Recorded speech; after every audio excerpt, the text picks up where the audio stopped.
On behalf of the Public Global team, I wish you a very happy 2025. We wish you a new year filled with happiness, success, and good health. Cheers to 2025. Namaskar and welcome to What Does This Data Say? I am Ajay Prakash. In today's episode, I'm going to talk not so much about data, but about an event that happened in our country almost 52 years ago. And that day was 30th January 1971. Now, there are quite a few things that have happened in our country on January 30th. For one, we all celebrate January 30th as the Martyrs' Day. That is the day on which Mahatma Gandhi was shot dead by Nathuram Godse, a Hindu Mahasabha activist. Now, if you look at the checkered history of the state of Jammu and Kashmir, you will find that several events and milestones have happened in this state in the month of January. Among the several dates in January, I have in particular chosen 30th January 1971 for the simple reason that on this day, something happened in the history of this state which changed the entire geopolitical situation of the subcontinent. And that is something I want to remind all of you.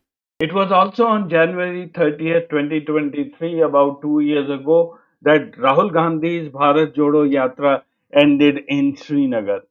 He undertook this 150 days yatra covering almost close to 3,500 kilometers on foot, countering all sorts of terrain and weather, and finally gave that famous speech in Lal Chowk in Srinagar.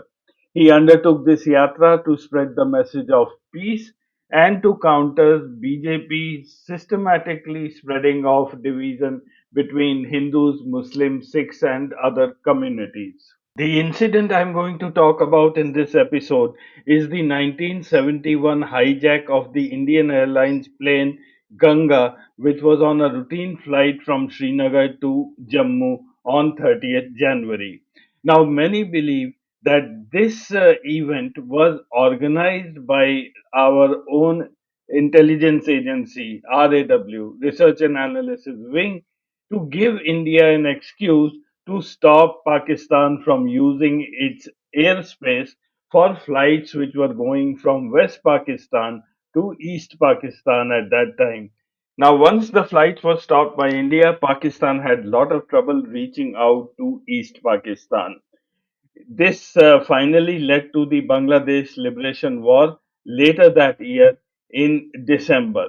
And in that war, Pakistan was divided into two parts. And whether this incident was engineered by our own intelligence services, well, I can only say you listen to this episode and then make a judgment yourself. On 30th January 1971, an Indian Airlines Fokker Friendship aeroplane named Ganga was on a routine flight from Srinagar to Jammu. En route, this flight was hijacked by two Kashmiri young separatists who at that time belonged to the National Liberation Front, which is an organization which later transformed itself into the Jammu and Kashmir Liberation Front. Hijackers were Hashim Qureshi and Ashraf Qureshi. They took this aircraft to Lahore, and then, after a few hours, when the Pakistanis negotiated, they released the crew and the passengers. But after a few days, this aircraft was burned down by those people. I will now explain to you some of the details due to which this event had transpired and how later on this totally changed the geopolitical landscape of the subcontinent. The mastermind of this hijacking was another young Kashmiri named Makbul Bhatt. Makbul Bhatt was born in Baramulla, where he completed his studies up to graduation and then later went to Pakistan, enrolled himself in Peshawar University for a master's course in Urdu. There he came in touch with Amanullah Khan. Now, Amanullah Khan, if you remember, was the founder of J&K Liberation Force. Makbul Bhatt already had strong separatist ideas while he was in India, and Amanullah Khan fully exploited these views of his. With the active support of Amanullah Khan and the backing from the ISI of Pakistan, Maqbul Bhatt formed the National Liberation Front, and through this organization for several years he continued terrorist activities in the Kashmir Valley. In 1976, Maqbul Bhatt returned to India, and then, while carrying out a bank robbery in Baramulla, he was caught by the security forces. He was then brought to Delhi and then he was lodged in Tihar jail. A long legal fight then started in the courts, and finally he was awarded a double death penalty. Maqbul Bhatt then appealed to the President of India for clemency, and his request was kept pending for a very long time. For 8 long years, he was kept in Tihar jail. And then suddenly, one fine morning, the President of India rejected his clemency appeal and he was hanged on 11th February 1984. Why Maqbul Bhatt was hanged all of a sudden? I'll tell you that small story. Now, many of you may recollect the killing of the Indian diplomat Ravindra Matre in Birmingham in the first week of February 1984.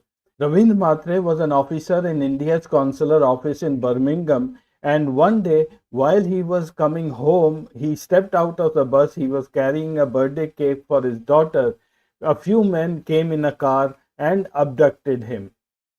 The kidnappers demanded the release of several NLF terrorists who were lodged in Indian jails, including that of Maqbul Bhatt. They also demanded a ransom of £1 million. Both demands were rejected by the Indian government. On February 6th, according to the police, Matre's body was found in a farm lane about 20 miles southeast of Birmingham. The J&K Liberation Front claimed responsibility for the killing. Amanullah Khan, who was the founder of JKLF, was already in the UK at that time, and it is a well known fact that he was behind the kidnapping and killing of Matre. As soon as the news of Matre's killing reached India, Indian government acted very swiftly. Next day, the president rejected Maqbul Bhatt's appeal for clemency, and the very next day, he was hanged to death on February 8, 1984.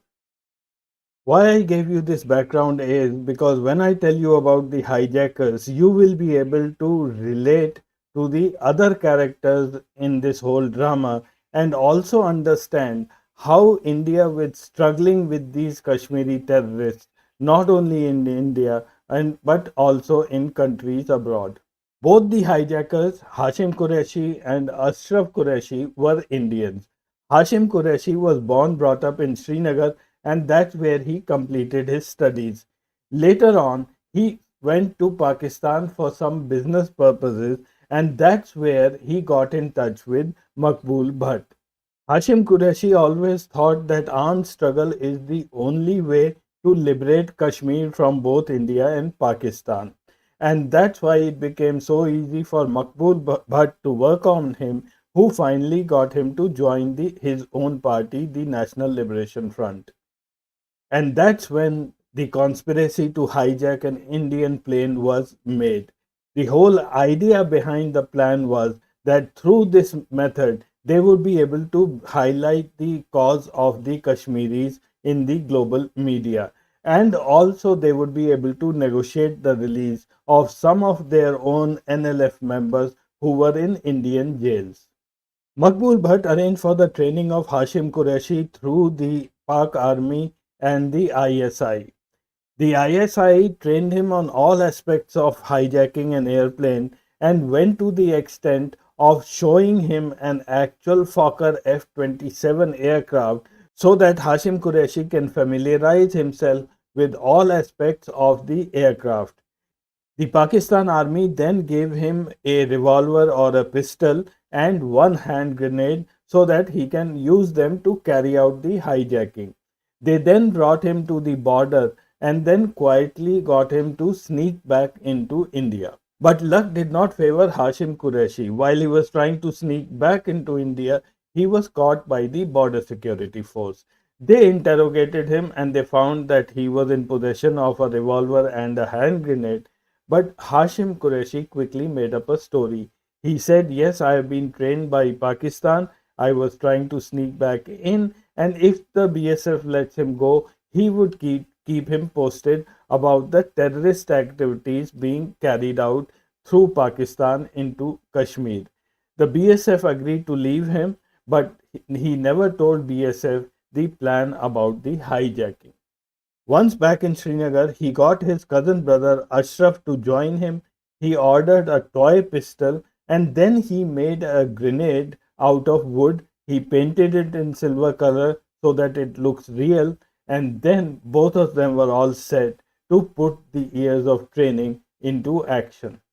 So on 30th January 1971 morning, both of them boarded this flight from Srinagar to Jammu, and on en route they hijacked this flight to Lahore using a toy pistol and a wooden hand grenade. And the ISI were fully aware that such an event is going to take place. Makbul Bhatt had also been informed that the hijacking has taken place, and he also rushed to Lahore airport by the time the aircraft reached there. There was hardly any security at Lahore airport. The news agencies and reporters had all surrounded the aircraft from as close as 20 feet away.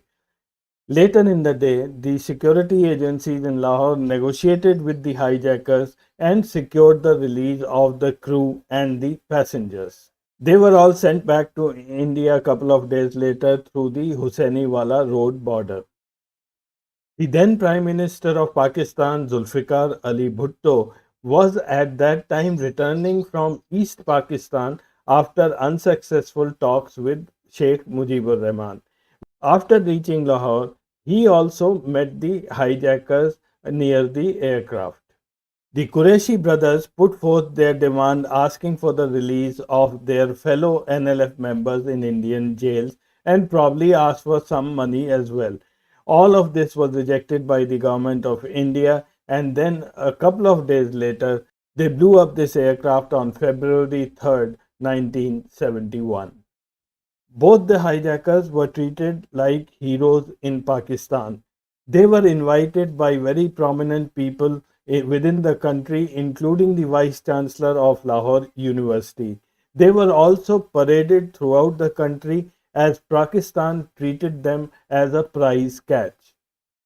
And for the public, they were Kashmiri Mujahideens who were fighting for a cause. For the Pakistanis, everything was going according to the plan.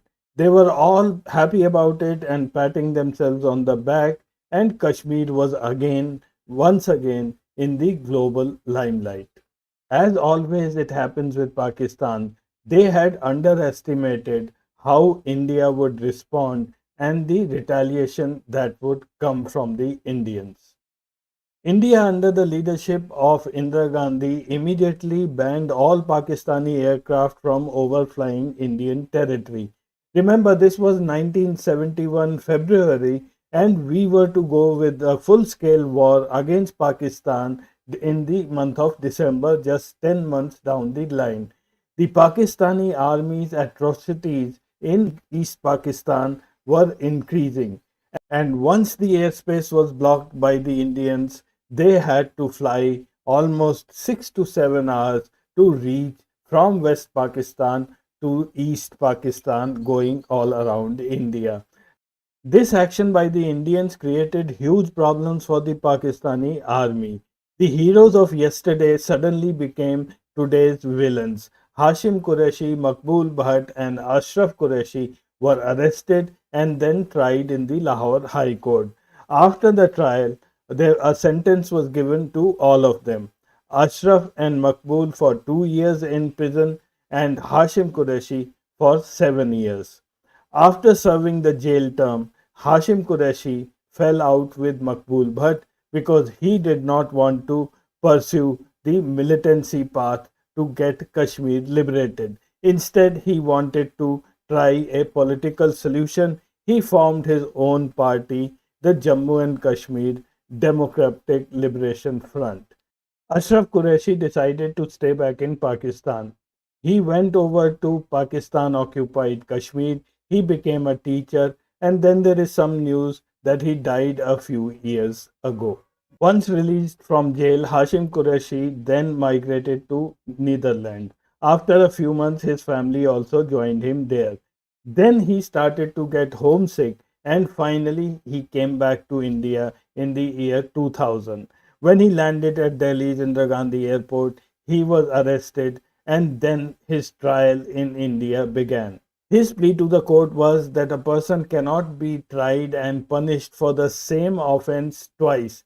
He had already served the punishment in Pakistan.